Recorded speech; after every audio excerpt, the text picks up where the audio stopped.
हाय दोस्तों, 5G study में आपका स्वागत है। आज हम क्लास 9 का एटम एंड मॉलिक्यूल, जिसको परमाणु कहते हैं। अगर आप कोई भी स्टूडेंट बच्चे लोग जो आप वीडियो देख रहे हैं, आप कोशिश कीजिएगा कि ज्यादा टाइम नहीं, आधा घंटा दीजिएगा। एटम का टोटल कॉन्सेप्ट आपके माइंड में हम डाल देंगे, क्योंकि ये एटम और मॉलिक्यूल कोई भारी चैप्टर नहीं है। अगर समझ जाइएगा ना तो बड़े से बड़े क्वेश्चन को आप आराम से बना सकते हैं, बड़े से बड़े क्वेश्चन आंसर को आप आराम से लिख सकते हैं। कैसे कैसे लिखेंगे हम पूरी तरीका से बताएंगे आपको। ऐसे नहीं उठाएंगे और बता देंगे कि परमाणु है, एटम है, ऐसे नहीं बताएंगे।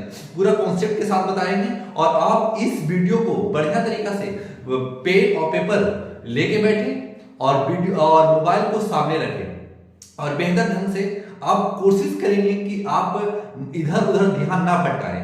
ध्यान भटकेगा तो समझ जाइएगा कि एटम मॉलिक्यूल जो हम कॉन्सेप्ट का छोटी छोटी बात को हम जो बताएंगे, अगर आप उसको पकड़ लिए तो शायद आपका एटम और मॉलिक्यूल हमेशा के लिए याद रहेगा। कैसे याद रहेगा, चलते स्टार्ट करते हैं। जैसे में एटम मॉलिक्यूल पहले बता देते हैं कि एटम मॉलिक्यूल यदि कोई भी छोटी पार्टिकल को अगर तोड़ा मरोड़ा नहीं जाए उसे एटम कहेंगे। जैसे में इसमें लिखा है एटम यानी परमाणु। इंग्लिश में एटम कहते हैं और हिंदी में परमाणु कहते हैं। देख रहे हैं ये बहुत बड़ा सा रॉड है। अगर ये बहुत बड़ा सा रॉड है यानी छोटी छोटी पार्टिकल ही से बनकर एक बड़े रॉड का निर्माण कर लिया है। जैसे में देख रहे हैं कि बड़े बड़े मतलब पार्टिकल है, ये छोटे छोटे पार्टिकल, और छोटे छोटे पार्टिकल को एक बड़े चीज में कन्वर्ट कर दिया जाता है। जैसे कि रेलवे लाइन, जैसे कि बड़े बड़े इंडस्ट्री का निर्माण कर लेता है, जैसे कि बड़े बड़े फैक्ट्री जो बनते हैं उसका भी निर्माण कर लेता है, बड़े बड़े ट्रेनों का निर्माण कर लेता है, यही छोटी छोटी पार्टिकल से। जैसे में स्मॉलेस्ट पार्टिकल होते हैं। एटम, डाल्टन ने कहा था कि सबसे छोटे पार्टिकल एटम ही होते हैं। लेकिन जैसे जैसे टाइम गुजरते गया, अनेक साइंटिस्ट आते गए, गोल्डस्टीन, जेम्स चैडविक और ये थॉमसन, ये सब साइंटिस्ट आते चले गए और सभी ने अपने अपने जो डाल्टन का एटॉमिक थ्योरी का उनको फेल करते चले गए। उसके बाद में कहीं मतलब परमाणु मतलब एटम जो होता है सबसे छोटे पार्टिकल होते हैं, लेकिन डाल्टन का थ्योरी फेल कर गया। लेकिन फिर आते हैं परमाणु सिद्धांत। डाल्टन ने एटॉमिक थ्योरी दिया था। डाल्टन ने बताया था कि एटॉमिक थ्योरी में काफी चीज लिखी था, given by John Dalton is 1808 में, यानी एडी, यानी जो अभी चल रहा है, यानी 1808 ईस्वी में जॉन डाल्टन द्वारा 1800 में प्रतिपादित किया गया था, यानी एटॉमिक थ्योरी दिया गया था। बताया गया था कि इससे छोटे पार्टिकल नहीं हो सकते। लेकिन आने वाला समय में बहुत सारे पार्टिकल यानी उससे भी छोटे पार्टिकल का निर्माण हुआ। जैसे में आप इलेक्ट्रॉन, प्रोटॉन, न्यूट्रॉन जानते होंगे। जैसे का दिया था, matter is made up of small individual particles called atoms. सभी पदार्थ परमाणु नामक सूक्ष्म अविभाज्य अंश से बने होते हैं। जैसे कि सभी अविभाज्य अंश से बने होते हैं, यानी एक छोटे से पार्टिकल को अगर हम कहीं भी रखते हैं वो दिखे नहीं। यानी कोई भी पार्टिकल जो मतलब हमारे एनवायरनमेंट में बहुत छोटे छोटे पार्टिकल उड़ रहे हैं लेकिन हम नहीं देख पा रहे हैं, उसी को एटम कहा गया। वही छोटे छोटे पार्टिकल को बहुत बड़े धूल, गर्दा, मिट्टी में कन्वर्ट हो जाता है। जैसे में कह रहा ना, सभी पदार्थ परमाणु नामक सूक्ष्म अविभाज्य कण से निर्मित होते हैं। यानी जो अब उस छोटे पार्टिकल को तोड़ा मरोड़ा नहीं जाए उससे एटम कहेंगे। और एटम कहेंगे इस कंडीशन से, atom of smaller elements have the same size, mass and chemical properties. समान तत्वों के परमाणुओं के आकार का द्रव्यमान तथा रासायनिक गुण समान होते हैं। इसका मतलब है कि जो मास होता है और मास को कभी परमाणुओं समान, छोटे पार्टिकल हैं यानी मास होता है, उसके केमिकल और फिजिकल गुण इक्वल होते हैं, फिजिकल और केमिकल। इसका मतलब है कि समान तत्वों के परमाणुओं का आकार, द्रव्यमान तथा रासायनिक गुण समान होते हैं। तो आप इसके बारे में समझ हो गए कि जो बोल रहा है कि केमिकल रिएक्शन यानी रासायनिक अभिक्रिया जो होता है वो इक्वल कंडीशन में होता है, क्योंकि छोटी पार्टिकल में टूट गया है तो हम बड़े पार्टिकल में भी हम ला सकते हैं। देखते हैं कि छोटी छोटी पार्टिकल को हम रखेंगे तो बहुत सारा बड़े पार्टिकल में निर्माण हो गए। अभी बता रहे थे कि छोटे छोटे आयरन का छोटे छोटे पार्टिकल मतलब छोटी सी रेत भी है तो उसको हम धीरे धीरे रख करके एक बड़े से गोला में निर्माण कर रहे हैं। वही बोल रहा है कि केमिकल और फिजिकल दोनों भी हो सकते हैं, कि छोटे पार्टिकल से ही बड़े पार्टिकल में कन्वर्ट हो पाते हैं।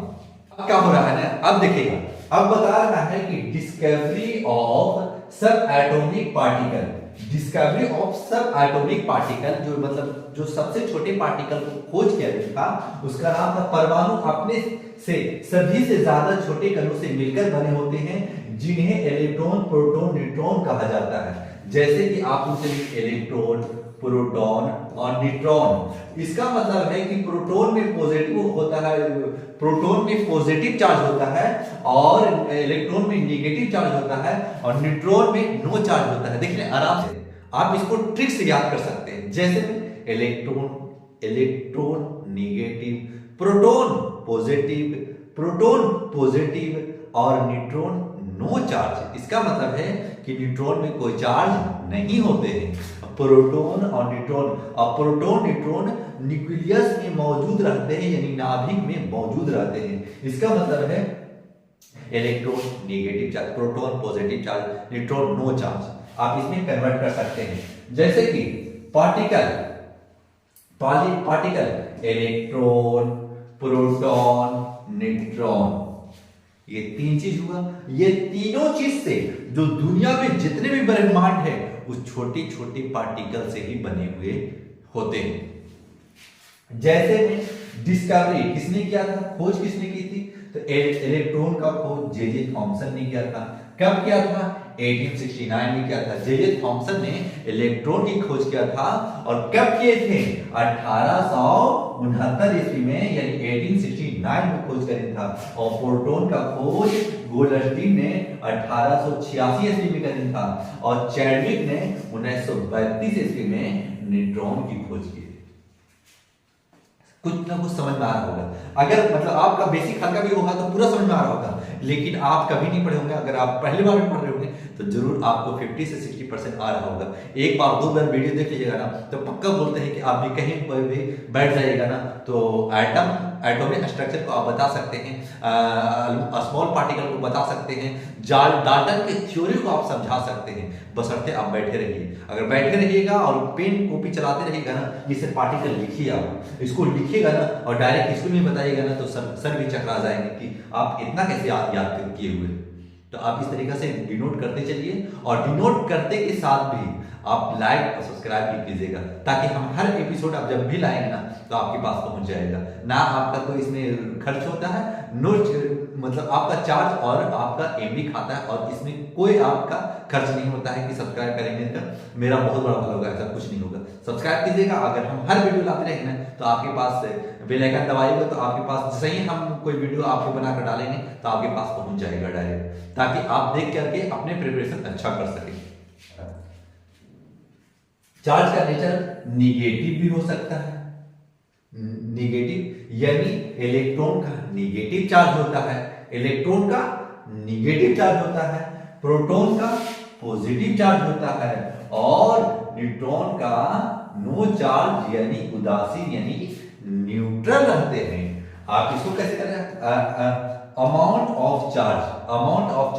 आप चार्ज को कितने चीजों में, आप चार्ज को कहां रख सकते हैं। जैसे देखते हैं कि बड़े बड़े बैटरी अच्छे देरी तक चार्ज हो जाता है ना तो कोई चीज हम जला सकते हैं, अपने घर में बल्ब, टीवी, फ्रिज, एसी या फिर पंखा वगैरह चला सकते हैं। तो इसलिए आप कितने चार्ज पॉजिटिव रख सकते हैं, अमाउंट ऑफ चार्ज यानी चार्ज कितना हो सकते हैं, 1.6 इंटू 10 पे पावर -90 कूलम चार्ज आप रख सकते हैं। और प्रोटॉन इसमें नेगेटिव चार्ज होगा और इसमें पॉजिटिव चार्ज हो रहा है, यानी प्रोटॉन में पॉजिटिव चार्ज होता है 1.6 इंटू 10 पे पावर -19 कूलम होता है और न्यूट्रॉन में तो नहीं चार्ज होता यानी 0 चार्ज होता है।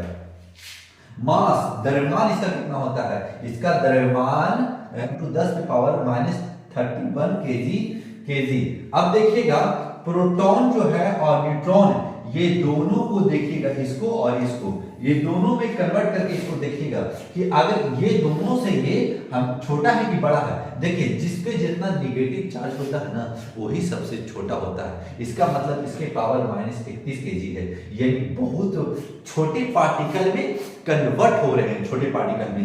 अब ये देखिए ये -27 केजी है, ये मतलब ये और इससे ये छोटे पार्टिकल में कन्वर्ट हो रहे हैं, उससे भी ये छोटे पार्टिकल में कन्वर्ट हो रहे हैं।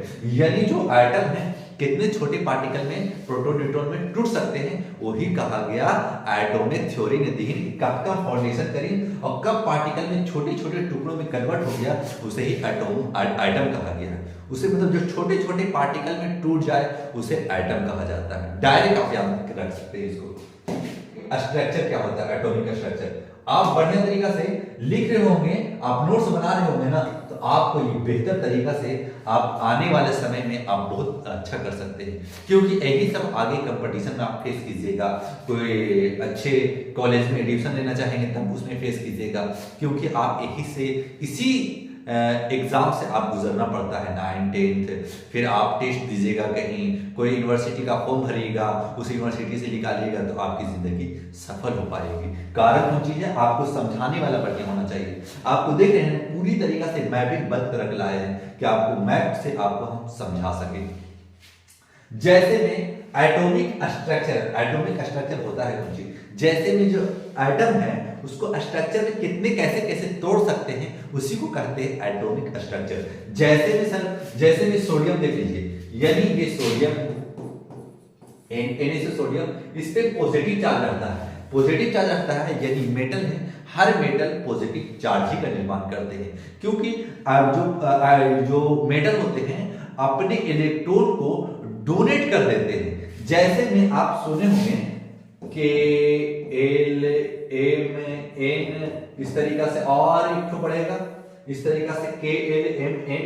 अब इसको KLMN यानी 2, 8, 18, 32 में तोड़ते होंगे, तभी तो छोटे छोटे पार्टिकल तोड़ रहे हैं। अब क्योंकि ये मतलब जो इसको क्यों समझा रहे हैं, आपको पता होगा कि इलेक्ट्रॉन जो है अपने कक्षाओं में चक्कर लगा रहे हैं, अपने सेल में चक्कर लगा रहे हैं। अब इस तरीका से KLMN और इलेक्ट्रॉन अपने सेल में चक्कर लगाते रहते हैं। इस कंडीशन से अब इसमें प्रोटॉन और न्यूट्रॉन मौजूद होते हैं इस पार्टिकल में मौजूद होते हैं। तो परमाणु संरचना यानी पार्टिकल इलेक्ट्रॉन और डिस्कवरी किसने किया था, ये सब बता दिए थे। हम इसको बताना चाह रहे थे कि इलेक्ट्रॉन, प्रोटॉन, न्यूट्रॉन कैसे अपने सेल में मौजूद रहते हैं। इसी तरीके से प्रोटॉन, न्यूट्रॉन अपने सेल में यानी अपने नाभिक में मौजूद होते हैं और इलेक्ट्रॉन चक्कर लगाते रहते हैं।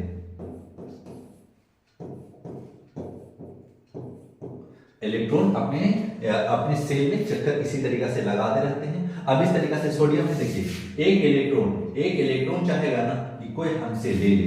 अब क्यों लेना चाहेगा, क्योंकि आपको पता होगा कि अगर उसी तरीका से सोडियम के पास दौलत है यानी एक ही है, क्योंकि वो चाहता है कि एक इलेक्ट्रॉन ले ले तो हम बैलेंस हो जाए।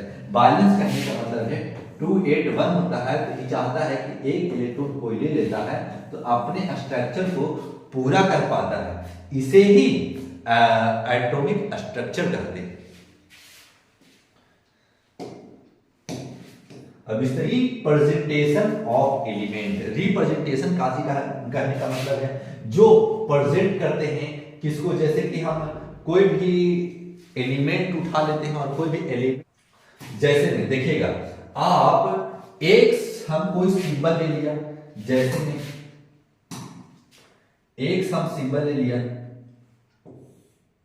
एक्स, और इस जगह पे ए लिख दिया है, इस जगह पे हम जेड लिख दिया है। और एक्स किसको बता रहा है, एक्स बता रहा है कोई सिंबल को बता रहा है। एक सिंबल जैसे कि इस जगह पे हम कार्बन को ले लिए हैं, तो कार्बन एक्स, हम एक्स की जगह पर कुछ भी एलिमेंट यूज कर सकते हैं। Aluminium, sodium, potassium, magnesium, aluminium, helium, neon, argon, krypton, xenon, radon, potassium, sodium, barium, calcium, magnesium, aluminium, zinc, लोहा, टीन, लेड, हाइड्रोजन, तांबा, पॉलिश से कुछ भी आप ले सकते हैं, बशर्ते इस जगह पे आप कोई भी एलिमेंट चूज करेंगे। अब यहाँ तक एलिमेंट रख दीजिएगा, जैसे मैं आपका चीज रखना चाहते हैं, हम माना कि यहाँ तक हम सोडियम रख लेते हैं, सोडियम रख लेते एक जगह पर, और जो ऊपर जो रहता है ना, ऊपर वाला मास नंबर बताता है। इसका मतलब है कि मास नंबर इसका मतलब है कि जो एटॉमिक मास जिसको कहते हैं वो मास नंबर को दर्शाता है। जैसे कि सोडियम का 23 होता है, तो आप इस जगह पे 23 रख दीजिएगा, 11 दूनी 22 23। अब जेड किसको बताता है? एटॉमिक नंबर को बताता है। एटॉमिक नंबर सोडियम का कितना है? तो 11 है। आप यहाँ 23 दे दीजिएगा, इस जगह पे 11 दे दीजिएगा। जो नीचे रहेगा वो एटॉमिक यानी परमाणु संख्या रहेगा, ऊपर रहेगा जो एटॉमिक मास यानी परमाणु द्रव्यमान रहेगा। ऊपर ये ऊपर द्रव्यमान रहेगा और नीचे एटॉमिक नंबर यानी परमाणु संख्या रहेगा। आप इस तरीके से याद कर सकते हैं। जैसे में लिखा हुआ है chemical symbol to the element, chemical symbol to the element, इसका मतलब है कि ये एक एलिमेंट होगा बीच में। ऊपर रहेगा तो समझ जाइएगा कि मास है यानी द्रव्यमान है, और नीचे रहेगा तो एटॉमिक नंबर यानी परमाणु संख्या है। जैसे मैं यहाँ पे रख लिया, कार्बन को रख लिया, कार्बन का एटॉमिक मास हो जाता है 12, एटॉमिक नंबर हो जाता है 6 यानी परमाणु संख्या 6 और द्रव्यमान 12 हो जाता है। कार्बन एलिमेंट से एक्सप्लेन। तो नंबर ऑफ प्रोटॉन, ये प्रोटॉन रहेगा ऊपर, नंबर ऑफ प्रोटॉन न्यूट्रॉन। मास कैसे निकाला जाता है सर? आप मास निकालने के लिए mass equal to proton plus neutron करेंगे, और जो प्रोटॉन रहेगा, जो इलेक्ट्रॉन और प्रोटॉन इक्वल होते हैं, लेकिन न्यूट्रॉन का मान बदलते रहता है। न्यूट्रॉन का मान हमेशा बदलते रहेगा। आप इस तरीके से याद रखिए। The number of protons present in the nucleus of an atoms of an element is called the atomic number of that element, which is represented by Z। इसका मतलब है जो एलिमेंट है उसको जेड से डिनोट किया जा रहा है।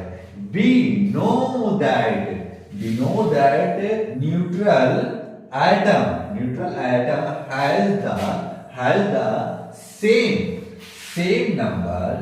number of protons and electrons। इसका मतलब है जो बता रहे थे कि प्रोटॉन और न्यूट्रॉन इक्वल होते हैं, प्रोटॉन और इलेक्ट्रॉन इक्वल होते हैं, न्यूट्रॉन बदलते रहते हैं। न्यूट्रॉन इक्वल नहीं रहेंगे, प्रोटॉन और इलेक्ट्रॉन इक्वल रहेंगे, लेकिन न्यूट्रॉन नो इक्वल, यानी कभी इक्वल रह सकता है लेकिन रह भी सकता है, नहीं भी रह सकता है।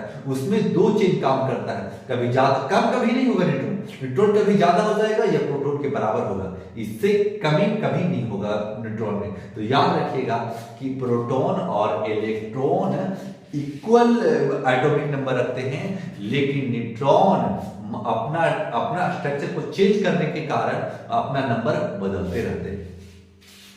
जैसे में किसी तत्व के परमाणु के नाभिक में उपस्थित प्रोटॉन की संख्या उस तत्व की परमाणु संख्या कहलाती है, जिसे जेड से प्रदर्शित किया जाता है।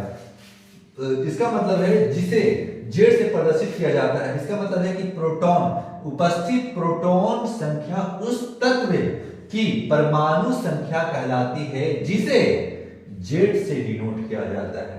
जो जेड रहेगा उसे एटॉमिक नंबर यानी परमाणु संख्या से डिनोट किया जाए। ज्ञात रहे कि एक उदासी परमाणु में प्रोटॉन और इलेक्ट्रॉन की संख्या समान होती है, प्रोटॉन और इलेक्ट्रॉन की संख्या समान होती है। इसमें कौन सी है? इसमें है मास नंबर यानी द्रव्यमान संख्या। इसमें मास नंबर एक को दर्शाता है,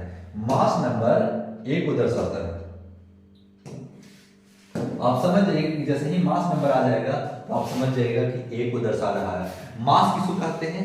जो प्रोटॉन न्यूट्रॉन का सम, प्रोटॉन हिंदी में द्रव्यमान कहा जाता है, हिंदी में मास कहा जाता है। जो प्रोटॉन न्यूट्रॉन को सम यानी योग कर देंगे, माना कि proton plus neutron equal to m, यानी mass equal to proton plus neutron, mass equal to proton और न्यूट्रॉन, उस दोनों के इक्वल हो जाते हैं, उसे m से डिनोट किया जाता है। कैसे लिख रहा है? The sum of the number. आप इसको बढ़िया तरीका से लिखेंगे, आपका एक नोट्स हम बना दिया है, बहुत लिखने में इसको समय लगा है ताकि बच्चे को बढ़िया तरीका से नोट्स लिखाया जा सके। The protons and neutrons present in the nucleus of an atom is called the mass number of that atom, the of indicator of mass number is, a से डिनोट किया किसी परमाणु के नाभिक में उपस्थित प्रोटॉन तथा न्यूट्रॉन की संख्या का योग उस परमाणु के द्रव्यमान संख्या कहलाता है। द्रव्यमान संख्या को a से डिनोट किया जाता है। इसका मतलब है कि जो मतलब मास नंबर है उसे a से डिनोट किया जाता है। आप इसको बढ़िया तरीका से लिख लेंगे, या आपका बढ़िया तरीका से नोट छाप दिया है, आप इसको याद करें और जाके सीधे स्कूल में या फिर सीबीएसई हो या बिहार बोर्ड हो या यूपी बोर्ड हो, राजस्थान बोर्ड हो, कोई भी बोर्ड हो, आपका एटॉमिक थ्योरी इसी तरीका से सब स्टेट में इक्वली पढ़ा जाता है। इंग्लिश वाले मीडियम के लिए भी ध्यान रखा है और हिंदी मीडियम के लिए भी ध्यान रखा है। तो आप इस तरीका से फॉलो कर लीजिएगा ताकि हम हर वीडियो डालेंगे तो आपके पास नोटिफिकेशन पहुंचता ही रहता है। जैसे कि बताया था ना, एक कोई भी एलिमेंट को यूज कर लेता है, जैसे कि आप देख लीजिएगा प्रोटॉन न्यूट्रॉन, कुछ लिखा हुआ है न्यूट्रॉन्स प्रोटॉन्स, पता है कि जो भी मतलब सेल के मिड में प्रोटॉन न्यूट्रॉन न्यूक्लियस में मौजूद होते हैं और प्रोटॉन और इलेक्ट्रॉन चक्कर लगाते रहते हैं, इलेक्ट्रॉन चक्कर लगा रहे हैं। अब ऊपर दिया है, ऊपर मास नंबर को बता रहा है, नीचे proton this number it's no in the include atom the also same. इसका मतलब है कि नीचे जो रहता है एटॉमिक नंबर रहता है, ऊपर रहता है मास नंबर। अब इस कंडीशन से केमिकल सिंबल फॉर एलिमेंट्स, इसका मतलब है chemical symbol in proton mass number of nucleus in nucleus. इसका मतलब है कि एक्स को कोई आप कुछ मान लेंगे, एलिमेंट मान लेंगे, और ए को कुछ मान लेंगे, मास मान लेंगे, अभी बताया मास मान लेंगे, जेड को कुछ मान लेंगे, एटॉमिक नंबर मान लेंगे। इस कंडीशन से आपका फॉलो मतलब आप बढ़िया तरीका से इसको याद कर लीजिएगा कि ए मास नंबर को बताता है और एक्स एलिमेंट को बताता है और जेड एटॉमिक नंबर को बताता है। आप इसी कंडीशन से पूरा तरीका से फॉलो करके आप नोट्स में डाल दीजिएगा ताकि आप कभी भी इसको देखें तो आपको याद हो जाए और आने वाला जनरेशन उसको भाई बहन जो भी हो उनको भी आप इस नोट से पढ़कर अच्छे खासे मतलब एटम के बारे में जानकारी प्राप्त कर सकते हैं। Distribution of electrons in different shell होता है। देखते हैं कि एक सेल है, दो सेल है, तीन सेल है, चार सेल है, 5 एलिमेंट तक होता है, 2 8 18 32 तरीका से तोड़ा जा सकता है। जब इस तरीका से तोड़ा जा सकता है तो किस कंडीशन से तोड़ा जा सकता है? यानी बारबोरी ने एक स्कीम निकाली था। बारबोरी ने एक फार्मूला दी था 2n²। आप इस फार्मूला को याद रख लीजिएगा। 2n² कैसे देते हैं आप? 2n² का देंगे तो 1, इसका मतलब है कि 2 × 1 = 2। आप इसको 2 × एक बार 2 रख लीजिएगा तो 2 × 4 देखिए 8 हो जा रहा है। 2 एक बार 3 का स्क्वायर रख लीजिएगा, जब देखिए 2 × 3 3 = 9 देखिए 18 हो जा रहा है। 2 आप रख लीजिएगा 4, तो 2 × 4 = 16 यानी 32। आप देखो 2 8 18 32 के एल एम एन में ये टूट जा रहा है। आप समझ जाइएगा कि जब भी के एल एम एन में टूट जाएगा तो इलेक्ट्रॉन एटॉमिक नंबर को मतलब आपको वैलेंसी यानी संयोजकता को बता देगा। वो और जितना संयोजकता होता है उतना ही बॉन्ड का भी निर्माण करता है। आप इस जगह से 2 पार्ट को सीख पा रहे होंगे। तो इसमें लिखता है कौन चीज, भिन्न भिन्न कोषों में इलेक्ट्रॉन वितरण, भिन्न भिन्न कोषों में यानी अलग अलग सेलों में अलग अलग को डिवाइड कर देते हैं। देखते हैं ना कि इसमें 2 रखते हैं, इसमें 8 रखते हैं, इसमें 18 रखते हैं, फिर एक सेल और आता है तो 32 रखते हैं। यानी भिन्न भिन्न सेलों में यानी डिफरेंट सेलों में अलग अलग नंबर को डिनोट किया जाता है ताकि अपने सेल को स्टक को पूरा कर पाए। उसे ही एलिमेंट में वैलेंसी को बताता है और उसी से वैलेंसी जब याद रहता है ना तो देखते होंगे ना, लिखता हो गया H2O। क्यों लिखा सर, ये तो वाटर है, इसका मतलब है कि जब ये वाटर है, जब वाटर है इसका मतलब हाइड्रोजन के 2 आइटम, हाइड्रोजन के 2 आइटम क्यों आए, क्योंकि ऑक्सीजन की वैलेंसी 2 होती है इसलिए हाइड्रोजन पर ट्रांसफर कर देता है। तो आप वैलेंसी कैसे निकालेंगे, जब हम आपको आइटम और मॉलिक्यूल पढ़ा रहे हैं तो आप एक एपिसोड निकालेंगे कि आप किस तरीका से किसी का भी वैलेंसी कैसे निकाल सकते हैं। वो छोटा मॉड्यूल हम डाल देंगे आपको बढ़िया तरीका से। फिर क्या कर रहा है, the distribution of electrons the atom cells called the electrons configuration the atom, परमाणु कोषों के इलेक्ट्रॉन को वितरण परमाणु का इलेक्ट्रॉनिक विन्यास कहा जाता है। इलेक्ट्रॉनिक विन्यास कौन सी कहते हैं, यानी कोई भी 2 8 18 32 में टूट जाए उसे इलेक्ट्रॉनिक विन्यास कहेंगे, जिसको इलेक्ट्रॉनिक कॉन्फ़िगरेशन कहते हैं। 2 8 18 32 में टूट इलेक्ट्रॉनिक कॉन्फ़िगरेशन इंग्लिश में और इलेक्ट्रॉनिक विन्यास हिंदी में कहेंगे। आप इसको बढ़िया तरीका से आप नोट्स बना लीजिए, बढ़िया तरीके इसको लिख लीजिए ताकि आप याद करके एक में जा करके एक अच्छे अमाउंट में नंबर प्राप्त कर सकें। आप अच्छे राइटर तरह से लिख सकते हैं। आप वहां जाकर आपको जब भी हम भाषा करें ना तो आप स्क्रीनशॉट कर लिया करें ताकि आप अगर मतलब बाद में भी अगर खाली उतारना चाहते हैं, नोट करना चाहते हैं, नोट्स बनाना चाहते हैं तो आप बाद में भी इसको नोट्स बना सकते हैं।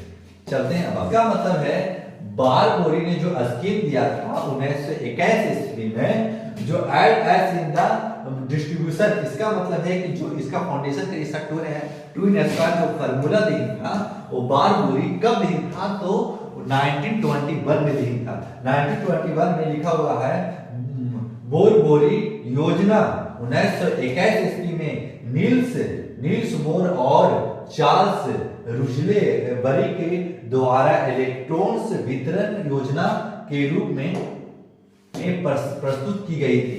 इसका मतलब है कि ट्विन स्क्वायर जो दिया गया था 1921 ईस्वी में उसको वितरण के रूप में दिया गया था। आप इस तरीका से इलेक्ट्रॉन प्रोटॉन को कैसे आप डिनोट कर सकते हैं, आप कैसे निकाल सकते हैं, 2 8 18 32 में कैसे तोड़ सकते हैं और वैलेंसी कैसे अलग किया जा सकता है, उसके बारे में ये एक कॉपी में एक को डाटा से बना लीजिएगा। जैसे कि बोला था कि ये लिखा हुआ है, इस जगह पे लिखा हुआ है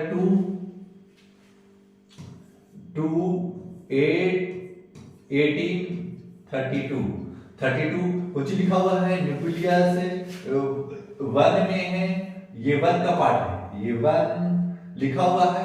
1 एनर्जी लेवल कितना होता है, जितना नजदीक होगा उतना एनर्जी हाई होगा, जितना दूर चलता चला जाएगा उतना एनर्जी लो होता चला जाएगा। आप ध्यान रखिएगा। देखिए यहाँ पर एनर्जी है, इसका मतलब है कि जो नजदीक में रहेगा ना न्यूक्लियस उसको अपनी ओर आकर्षित यानी अपनी ओर बेट करके रखेगा, जकड़ के रखेगा, भागने नहीं देगा। और जैसे जैसे सेल से दूर होता जाएगा इसका मतलब अट्रैक्शन भी कम होता जाएगा। जैसे कि हम अर्थ पे हैं तो ग्रेविटी है, जैसे जैसे अर्थ को हम छोड़ते चले जाएंगे ग्रेविटी हमसे भी दूर होता चला जाएगा।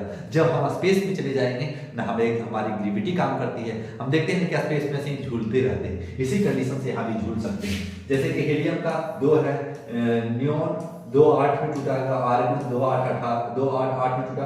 बोला कि 2 8 18 में तोड़ने के लिए बोले सर 2 8 8 में क्यों टूट रहा है, क्योंकि उसके पास उतना ही मौजूद है एटॉमिक नंबर का है कि आर्गन का होता है 18 और 18 2 8 18 में टूटेगा। तो आपको बोले थे 2 8 18 में, तो 2 8 18 में कब टूटेगा, जब उसके पास 32 35 एटॉमिक नंबर रहेगा तब टूटेगा। अब 18 है तो 2 8 है, अब उसको अष्टक भी पूरा करना है तो 18 में टूटेगा। Helium neon argon krypton xenon radon, इसको याद रखिएगा ताकि ये नोबेल गैस है, ये नोबेल गैस है यानी जूरी समूह का इस तरह से, और ये क्रिप्टन और जेनॉन इसको किस तरीके से तोड़ेंगे सब देखिए अपने आप को अष्टक पूरा करके, ये अष्टक आप पूरी तरीके से लिख लीजिएगा और हीलियम नियोन आर्गन क्रिप्टन जेनरेट रेडॉन आप इसको लिख लीजिएगा और इसको याद कर लीजिएगा कि ये नोवेल गैस है, इसके मतलब प्राकृतिक में पाए नहीं जाते हैं जैसे कि हीलियम नियोन आर्गन क्रिप्टन, लेकिन सबसे जो भारी गैस है उसका नाम है रेडॉन, जो सबसे नीचे आता है, Rn से रेडॉन होता है, Rn से रेडॉन सबसे भारी गैस है, जब भूकंप आती है तब गैस का निर्माण होता है, अन्यथा उस गैस का निर्माण नहीं होता है। तो आप याद कर लीजिएगा हीलियम सबसे हल्की गैस है और रेडॉन सबसे भारी गैस है। सभी कोष के क्रमांक भरे जाते हैं, अर्थात जब तक कि आंतरिक कोष पूर्ण नहीं हो जाते हैं आगे वाले कोष में इलेक्ट्रॉन स्थानांतरित नहीं होते हैं। इसका मतलब है कि जब भी न्यूक्लियस के आसपास से इर्द गिर्द रहता है, जैसे जैसे नंबर ज्यादा होता जाता है ना, उस सेल में कन्वर्ट दूसरे सेल में मतलब बढ़ते चले जाते हैं, तभी ये हो गया के एल एम और ए, इसी में डिवाइड हो जाता है। अगर 2 रहता तो अपने न्यूक्लियस में इसी जगह पे रख लेता, इसे अगर 8 होगा फिर यहाँ रहेगा, फिर 18 होगा यहाँ रहेगा, फिर 32 होगा तो यहाँ आ जाएगा। इसका मतलब है कि सभी कोष क्रमानुसार भरे जाते हैं, अर्थात जब तक कि आंतरिक कोष में पूर्ण नहीं हो जाते आगे वाले कोष में इलेक्ट्रॉन अंतराथित होते रहते हैं। इलेक्ट्रॉन मतलब जाते रहते, एक जगह नहीं रहते, अगर ज्यादा होगा तो कन्वर्ट दूसरा सेल में हो जाएगा। आइसोटोप्स कहते किसको है? समस्थानिक, एटॉमिक ऑफ द सेम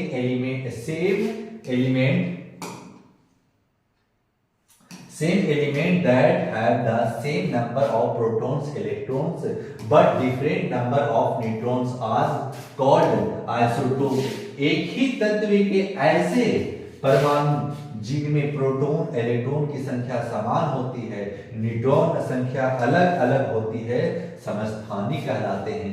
जैसे कि आप पढ़े होंगे आइसोटोप्स, जैसे कि हाइड्रोजन के, जैसे इसमें देखिए,